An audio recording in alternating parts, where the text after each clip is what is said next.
Hello everyone, welcome back to my channel Microbiology Easy Notes. If you like this channel, please like, subscribe, comment and share. Today's lecture topic is Entamoeba histolytica, its characteristics, life cycle, cell structure, pathogenesis and lab diagnosis.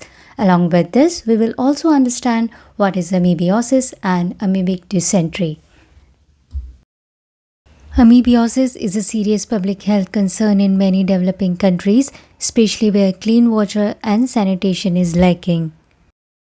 30 to 50 million people yearly affected by amoebiasis or extraintestinal infection.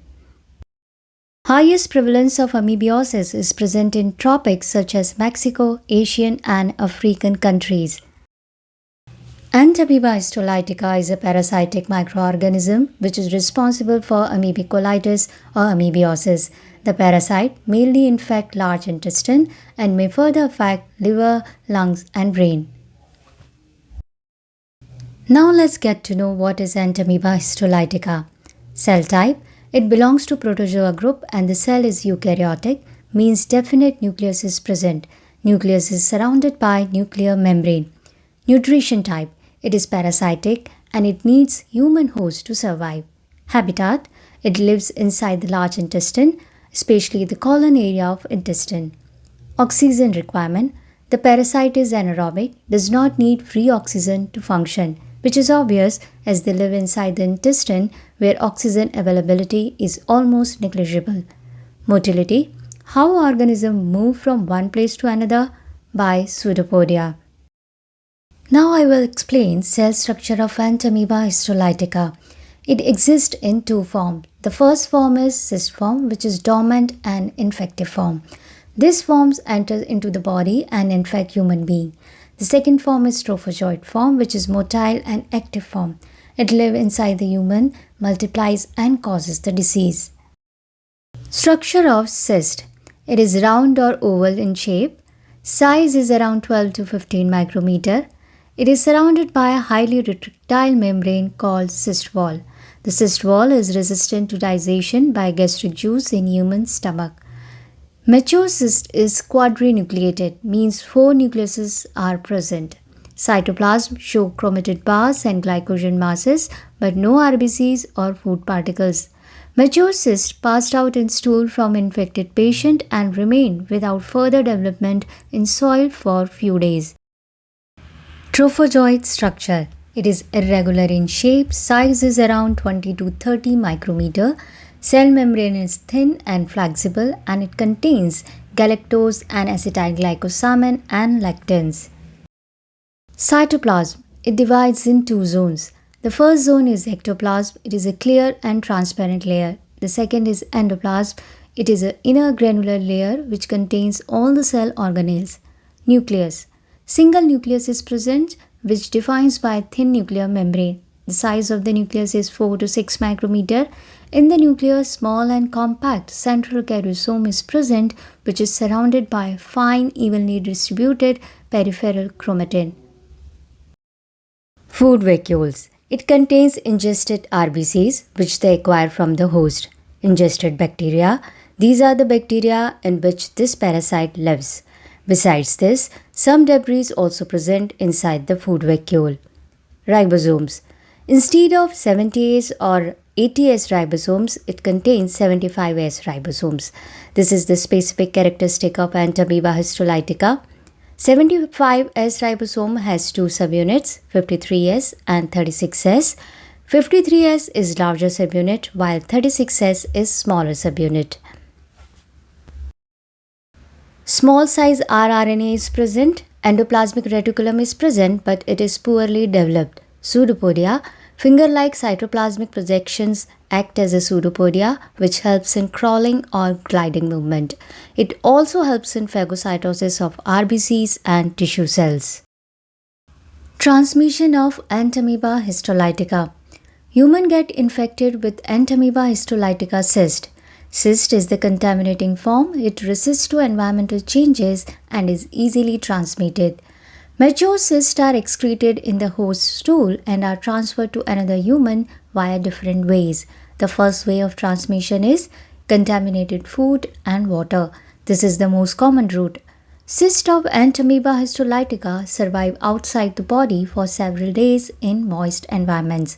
When contaminated water or food is consumed, the cysts enter the intestine where they become active and infect the colon. Second way is person-to-person transmission. It can occur through poor hand hygiene, especially after using the toilet or changing diapers. Infection is common in households or institutions where sanitation is poor. Third way is mechanical transmission by vectors. Fleas, cockroaches, and other insects can carry cysts from feces to uncovered food or utensils. Fourth way is sexual transmission. It is rare but may occur through oral anal contact among individuals, leading to ingestions of infective cyst. So we can say amoebic infection occurs when water quality, sanitation, and hygiene practices are inadequate. And now, what are the virulence factors enable Entamoeba histolytica to cause amoebiasis? First is cyst wall. Cyst wall is resistant to low pH and gastric juice of stomach, so cyst can easily pass through the stomach. Second is lectin. Surface of trophozoites contains lectin that is specific to galactose sugar present on the surface of intestinal epithelium. Therefore, lectins help in attachment to the host cell.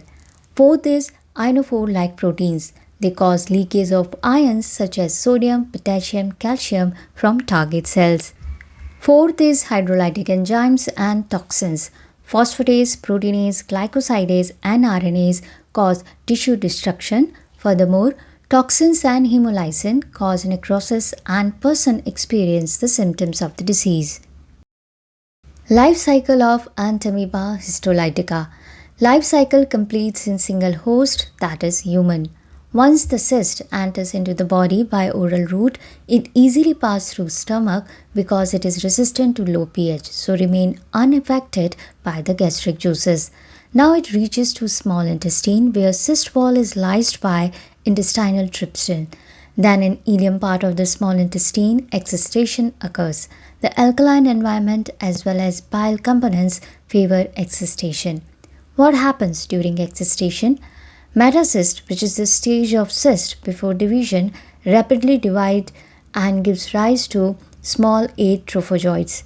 After that, trophozoites enters the large intestine and colonize there. Trophozoites undergo binary fission and produce more trophozoites. Now 3 possibilities may occur. First is trophozoites live in the lumen of large intestine without damaging the tissues. This is called non-invasive infection. Second possibility is trophozoites invade the host tissues and infection becomes invasive. The third possibility is trophozoites undergoes encystment and come out through feces. During encystment, cyst is formed around trophozoites. Now see how trophozoites invade the host tissue. First, trophozoites adhere to intestinal mucosa via lectins. Then they secrete proteolytic enzymes and ionophores, cause destruction of mucosal layer. After that, trophozoites penetrate the columnar epithelium of mucosa, cause lysis, and start moving deep inside till they reach to submucosal layer. Here they multiply rapidly. Ultimately, trophozoites destroy considerable area of submucosa, leading to an abscess formation, which later breaks down in ulcer. Ulcer is a typical feature of intestinal amoebiasis. From intestine, the parasite may be carried to other vital organs such as liver, heart, and brain, etc. through the blood circulation. Symptoms of amoebiasis. Almost 80% of the Entamoeba histolytica infection is asymptomatic, meaning symptoms are not visible but parasite is present inside the person, that too for a longer period of time. Common symptoms are diarrhea. Patient may experience 10 or more episodes of diarrhea daily in severe cases. Abdominal pain. Patient typically reports lower abdominal pain, which can be severe, especially during acute episodes. Fever. A mild to moderate fever may occur that indicates an inflammatory response. Tenesmus. This is the sensation of incomplete bowel evacuation, which can be distressing for patient. Weight loss and weakness. Prolonged diarrhea and malabsorption can lead to significant weight loss and general weakness. Severe symptoms of amoebiasis. In more severe cases, amoebiasis can lead to complications such as fulminant amoebic colitis. This is a severe form that can cause rapid deterioration, including perforation of the colon. In this situation, blood comes in the stool and condition is known as amoebic dysentry. Amoebic liver abscesses. If the parasite spread to the liver, symptoms may include fever, nausea, vomiting, and pain in the upper right abdomen, and parasite form abscesses in the liver. In a worse but in a rare condition, parasite may reach to lungs and brain and also form abscesses there. This is known as pulmonary and cerebral abscesses respectively. Lab diagnosis of Entamoeba histolytica. Stool, pus, liver abscesses, sputum sample can be used for testing. On observation, stool is offensive smelling, semi-solid, dark brown in color, acidic in nature, mixed with blood, mucus and fecal materials. Under microscope, normal saline preparation of fresh fecal material reveals trophozoites with RBCs in its cytoplasm. For stool culture, Robinson's medium and NH polyxenic culture medium are used. Serological tests like IHA, IFA, etc. are used to detect antibody in serum against Entamoeba histolytica. PCR is a sensitive test used to differentiate Entamoeba histolytica with other Entamoeba species. Radiological findings is done via X-rays, MRI, CT scan, ultrasonography for extraintestinal amoebiasis detection. Apart from that, blood count, liver function test and kidney function test are also suggested for confirmation of the infection. Treatment of amoebiasis. It depends on type of infection, whether it is asymptomatic or symptomatic. In case of asymptomatic infection, medicines like permomycin, idoquinol, dioxazonide fluorate are given. If the infection is symptomatic, metronidazole or tinidazole antibiotics are suggested.